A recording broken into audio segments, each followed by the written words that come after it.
All right, this is the second part of Chapter 1, and these are the topics: metric prefixes, conversion factors, problem solving, and density. And here are the metric prefixes that you can find on page 21. And we have, going across the top, tera, which means a billion. I'm sorry, not a billion, but a trillion. Right, 10 to the 12th, that's a trillion with a T. You can tell all those zeros. Giga means a billion. That's 10 to the 9th. Mega means a million, 10 to the 6th. And kilo means 1,000, that's 10 to the 3rd. So you notice over here the equality. Let's start at the bottom. If you have 1,000 meters, that's going to be a kilometer. If you have 1,000,000 grams, you can replace that 10 to the 6th with the capital M for mega. If you have 1,000,000,000 meters, you can replace the 10 to the 9th with giga. This is kind of how the metric system works. All right, we do the same for the tera.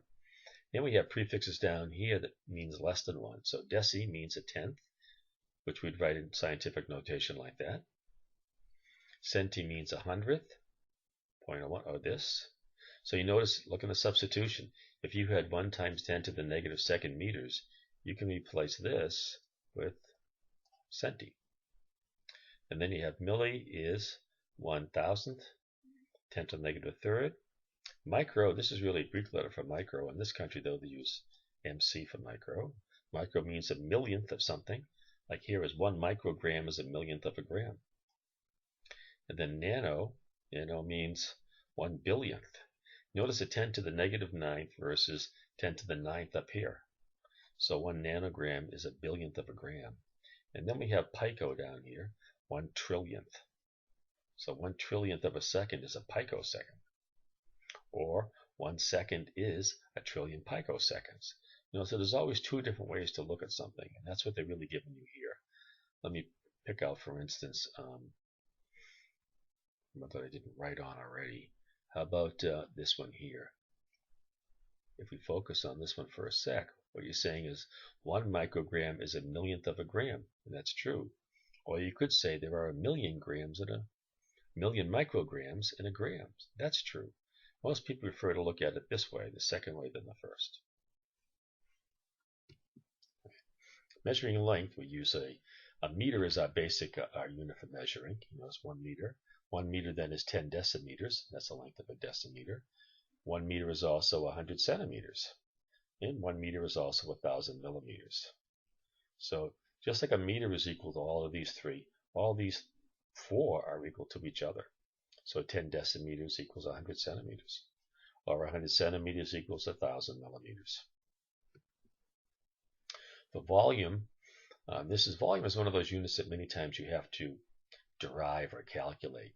You can't measure that easily. And if you look down here on this side, that's exactly what they're doing. To find the volume of this cube, they're multiplying the length by the width by the height.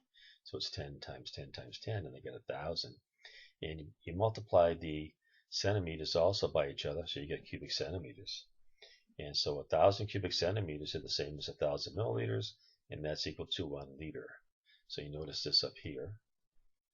1 cubic centimeter equals a meter. And here we have like a syringe. So 1 cubic centimeter, 1 millimeter, also can be written as cc. Here the cc is short for cubic centimeter.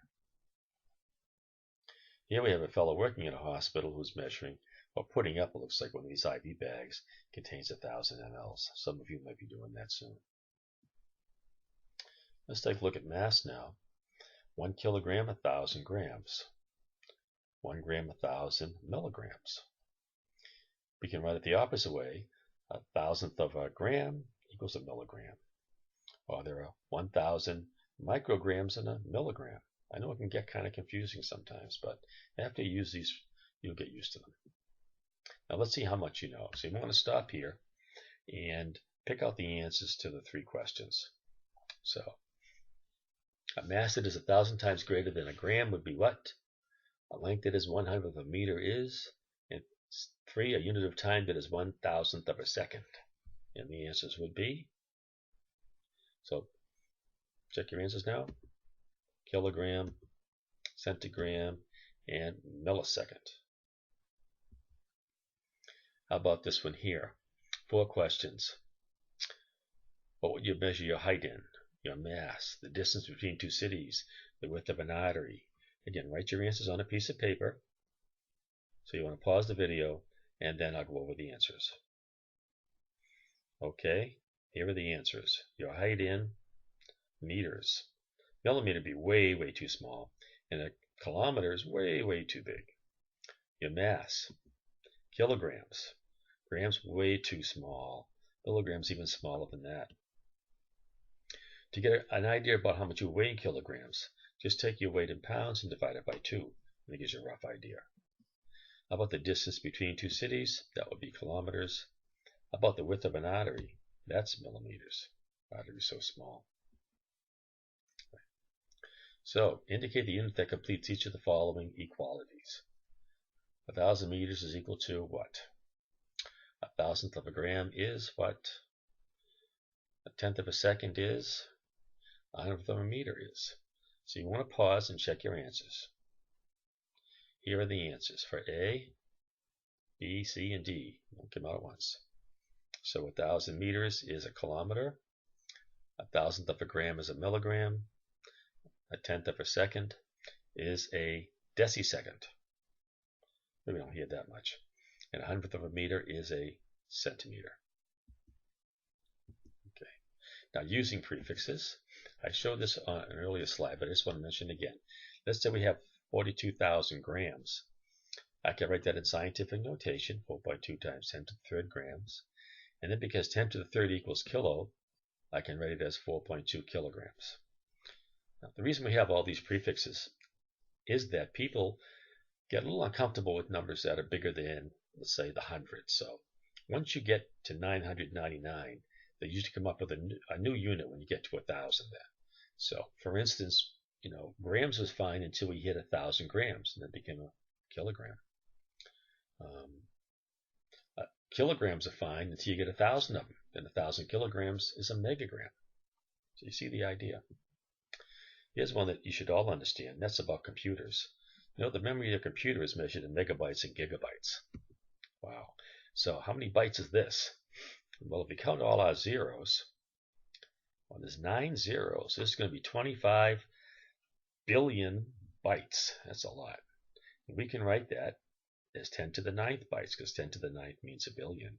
And I can drop out the 10 to the 9th and replace it with giga. So next time you look at your computer, which you're looking at it right now, I guess, just try to get a grasp of the number of bytes of memory in it. So 2.5 gigabytes is pretty small. You probably have hundreds and hundreds of gigabytes in the memory. All right, next thing, we're on to conversion factors. Any two items that are equal or connected are called conversion factors. Examples would be 1 foot is 12 inches, 1,000 meters is a kilometer, 3 cans for $1.39. So these items don't have to be equal, but they are equal in the first two. They can just be connected like here. We're going to be writing conversion factors as fractions. So we can write each of these as two different fractions. For instance, if you look at this one, we have 1 foot over 12 inches, or 12 inches over 1 foot. So which way we're going to write it will depend on the particular question that we have. And here are some examples of conversion factors here. You've seen all of these on labels before. 16 ounces equals 453 grams, roughly.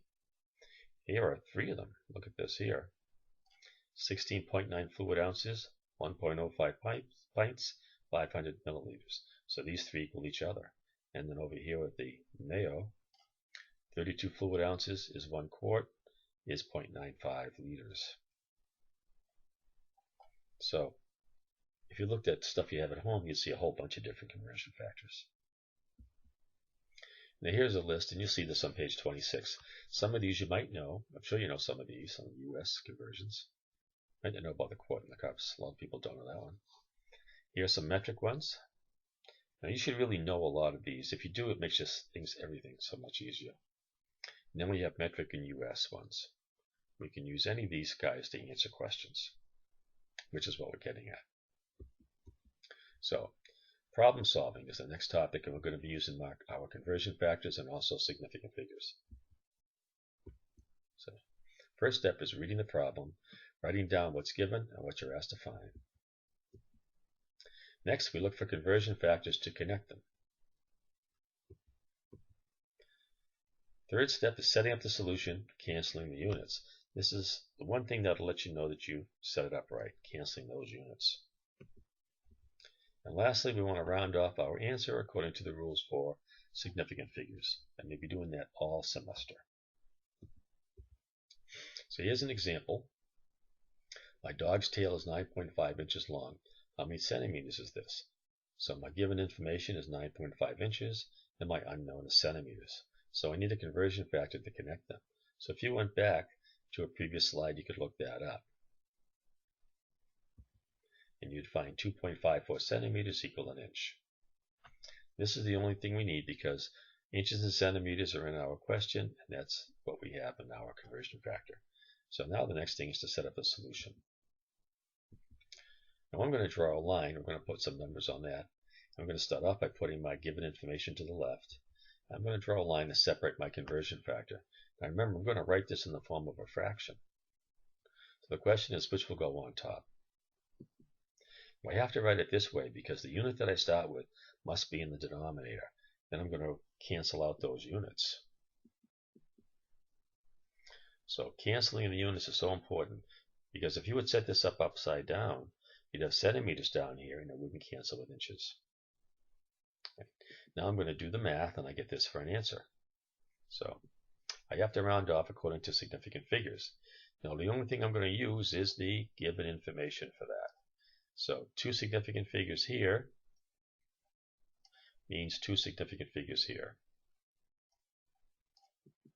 And I get then 24 centimeters, which is my 2 significant figures.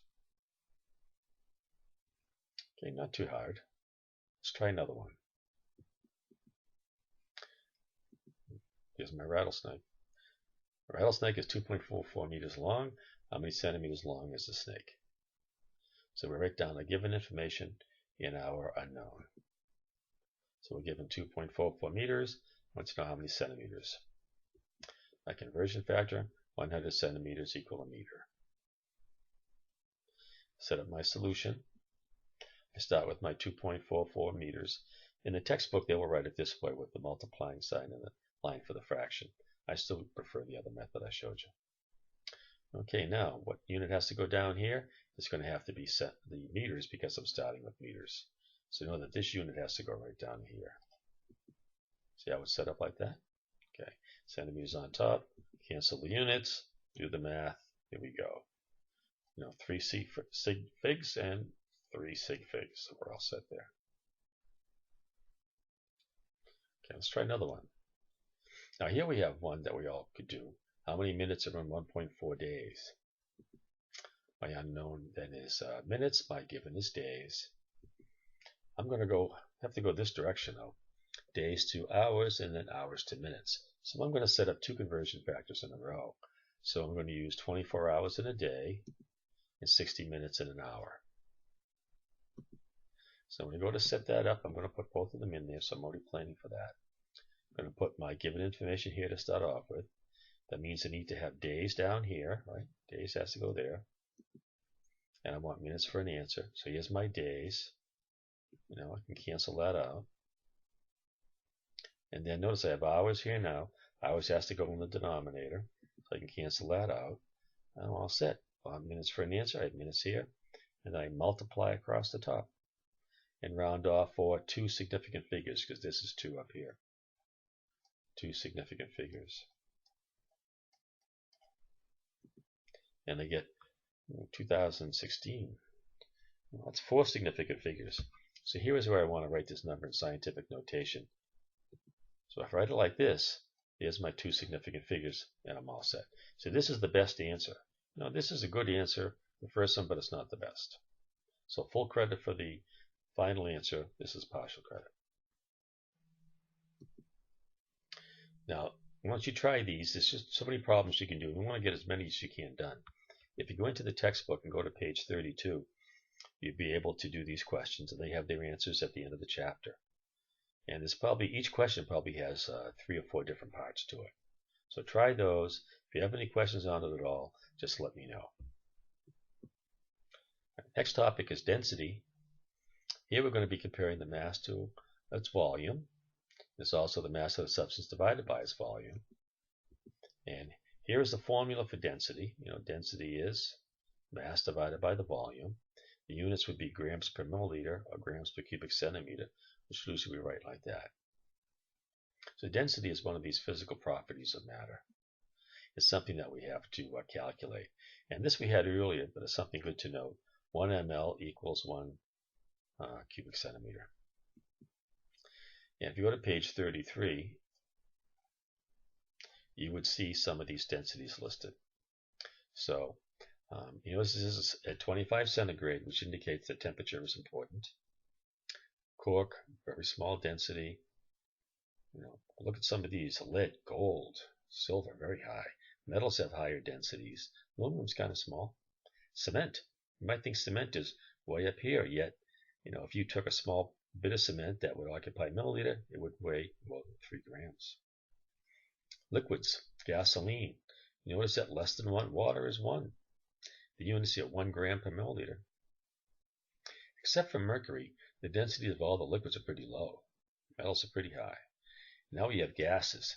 Now you notice that here they had it measured in grams per liter because gases weigh so little. All the others were grams per milliliter. And even though you measured it for a whole liter of it, it still is pretty small. Okay. Now let's do a problem finding density. So osmium is a very dense metal. What is its density? They want the density, and they give you 50 grams of osmium and the volume of 22 cubic centimeters. So we have our formula. All you have to do is make our substitutions, and then we do the math and round off with 3 significant figures, since that's what we have here. And this is our final. So that's our 3 sig figures. Pretty straightforward. Now here's one where we're going to find, first of all, the volume of an object that's hard to measure, and we're going to use what we call displacement of water. So what we do is we take a graduated cylinder and we put a liquid into it whose volume we can read. So this is 35.5 milliliters. So we got that. And then we take our object and we drop the object in. Now when that happens, the volume then goes up. And the volume will go up by the volume of the object. So all we have to do then is subtract the volumes and we get 9.5 mLs. So 9.5 mLs is the volume of the piece of metal. And this is zinc metal. Notice it says zinc down here. Right. Now, if we wanted to find the density of that piece of zinc, we'd have to get its mass. So weight on the scale. And then we would take that mass and divide it by the volume from the previous slide. You notice 4 significant figures on the top, only 2 on the bottom, would give us 7.2 grams per cm cubed, cubic centimeters, as the density for the zinc. Okay. And here's one for you to try. So why don't you pause this one and come up with the density and then come back and we'll check it. Okay, here is the solution. Here's our formula. Now what we need is the volume. So over here I'm finding the volume. So I take my final volume and subtract my initial, and I get 6 milliliters, and that's going to be my volume of the object. So I take the mass and divide it by that volume, and I get a density of 8.0. Notice 8.0, 2 significant figures, 3, 2, 2. Okay, pretty good. Now we can use densities to determine if something would sink or float in a liquid. So here we have a beaker that has water in it. It's all water. And you notice some objects are floating, some are sinking. So the lead and the aluminum both sank in the water, and the ice floated right about at the surface, and the cork above the surface. And so we can do that because things that have a density less than water will float in water for the most part, and those that have densities greater than water would sink. Here's one for you to try. Which diagram correctly represents the liquid layers in the cylinder? So we have Caro syrup, that's on the K, that's 1.4 grams per milliliter. Oil, 0.91, and water, 1.0. So take a second to look at the diagram. You might want to pause this, and then come back and we'll check out the answer. So which one has the greatest density? That's the syrup, so the syrup has to be on the bottom. Well, there's only one with the syrup on the bottom, so that's this guy here. So that's our answer. So you notice 1.4, the water is 1, and 0.91. Okay. Now, density can be used as a conversion factor. Here's a density here, 3.8 grams per milliliter. The equality would be this. And once we have it like this, we can write it as a fraction. We can write it either 3.8 over 1 ml or 1 m over 3.8. So we don't really need a formula if we want to use density in a calculation. And here's an example. Let's say we want to find the mass in kilograms of 875 milliliters of octane, and here's the density of the octane. So we're given 875 mLs, how many kilograms? And you notice that the density is in grams per milliliter. So I'm given grams, but I have to get kilograms. Okay. So I'm going to take my 875 mLs. I'm going to multiply it by the density. See, milliliters will cancel. I would have grams for an answer. And then I'm going to multiply that by 1 kilogram over 1,000 grams. And I get my answer. 3 significant figures because of 3 significant figures. All right, you try this one now, and then come back and see the solution. So I'm going to pause the video. If olive oil has a density of 0.92 grams per ml, how many liters of olive oil are in 275 grams of olive oil? So we're given 285 grams, and we want liters.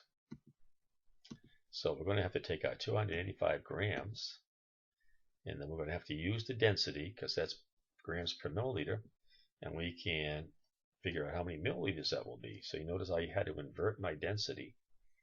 I can cancel out my grams this way. So if I did the math, I get milliliters for an answer. And then lastly, it's to convert milliliters to liters. And I get 0.31. 0 liters. And why 0? Because 3 significant figures go along with the 3 significant figures here in the given. The 0.92, we didn't measure that in the problem. That would have been a definition, that density. That's why we're not considering that for rounding. And that's the end of the show.